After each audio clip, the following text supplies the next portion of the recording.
Hi, my name is Michael Nolan and I'm the buyer for toys and sporting goods. As we head into the third and fourth quarter, one thing I'd like to touch on is some of our key toy areas for Christmas. Of all the categories within your store, one of the areas that's most recession-proof is actually the toy area. Even in soft economic times, toys always do well. Parents will always have a very hard time cutting back on the money they spend on their children. Toys consistently will outperform other categories in recessionary periods.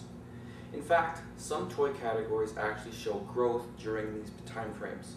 Plush and children books always perform very well as they have a perceived higher value when it comes to average playtime. The average toy has 34 minutes of playtime. A good book might get read 2 or 3 times, might get passed down. Plush toys will sit on a child's bed for 2, 3, 4 years. So those toys have a much longer playtime, therefore better perceived value. Mattel is actually reporting 4% sales growth in toys in that $20 to $30 retail price point. The larger ticket toys, $79 to $99, will probably remain much the same for Christmas.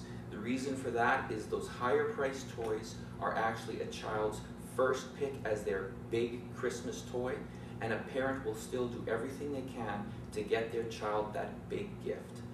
The biggest shrink we'll see in our toys will be in that $30 to $70 price point, those middle priced toys. London Drugs actually just did something very interesting. Their toy aisles are planned by retail price points, and they have removed their $30 to $50 price point totally out of the toy stores going into the third and fourth quarter. They're going more for those value priced toys, which are $19.99 and under, as well as their TV drivers and the big brand name. Board games always go through a growth period and a soft sales time. Part of the reasoning is that people will stay home more, and people who stay home tend to play more games. Hasbro is once again continuing with their TV advertised program called Family Games Night. It's not advertising a specific game, but it's advertising this nice, really warm feeling of staying home with the family and playing games.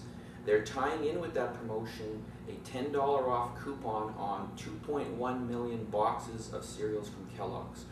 Customer comes in with this coupon from them cereal, $10 off at retail price point. It was very successful last year for them across North America, and they are expecting more than ever this year. Now, if we want to talk about some specific areas, Barbie. Barbie's having a big year. In case you don't know, it's Barbie's birthday. She's 50. She's already up 13% year to date, which in a soft year is very, very strong. Mattel is up 4% year to date with their Hot Wheels. One of the reasons, $19.99 and under. Nerf, it's Nerf's 40th anniversary, so expect a big program from Nerf for the third and fourth quarter. You will see heavy TV advertising on Nerf. Again, not item specific, just talking about the Nerf name and the fact that it's 40 years.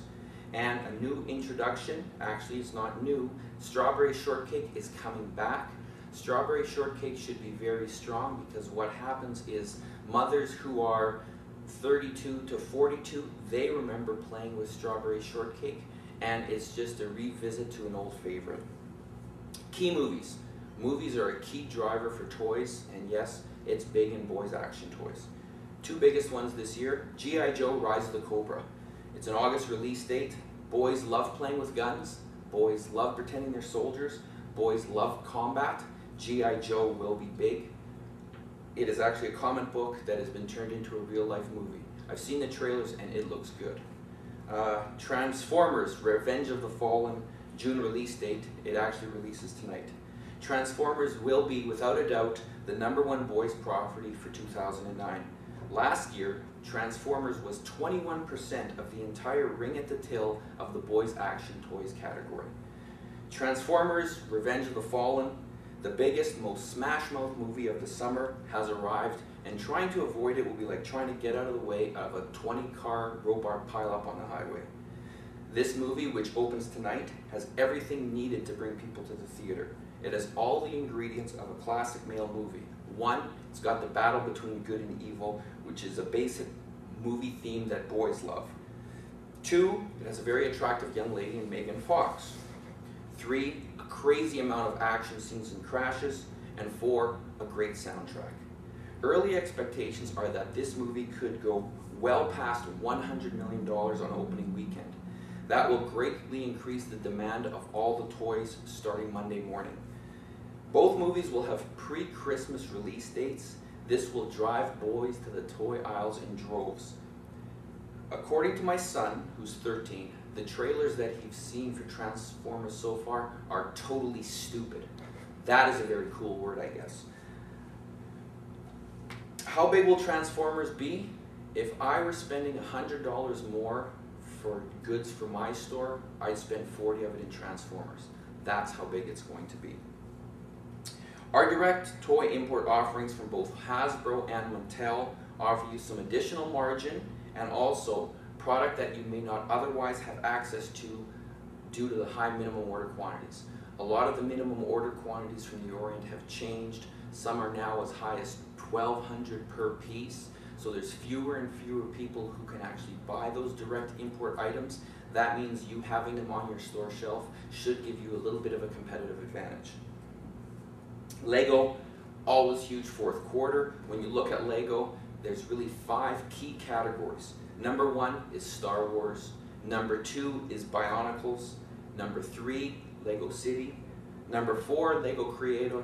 And number 5 is Duplo. Duplo is for that younger kid, age 4 to 5. And an exciting new business. I have imported a 7 SKU music program, 4 guitars, 1 electric, 1 drum kit. Music is a huge untapped business. Music has been showing huge growth, and part of the reason is the excitement created by Rock Band. All of a sudden, music is cool again. It's not just for the nerds.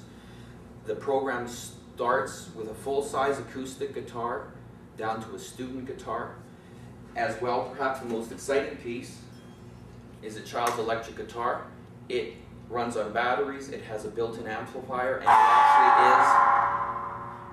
it actually is very loud, and if I could play the guitar, that would probably sound really good. But again, huge untapped market.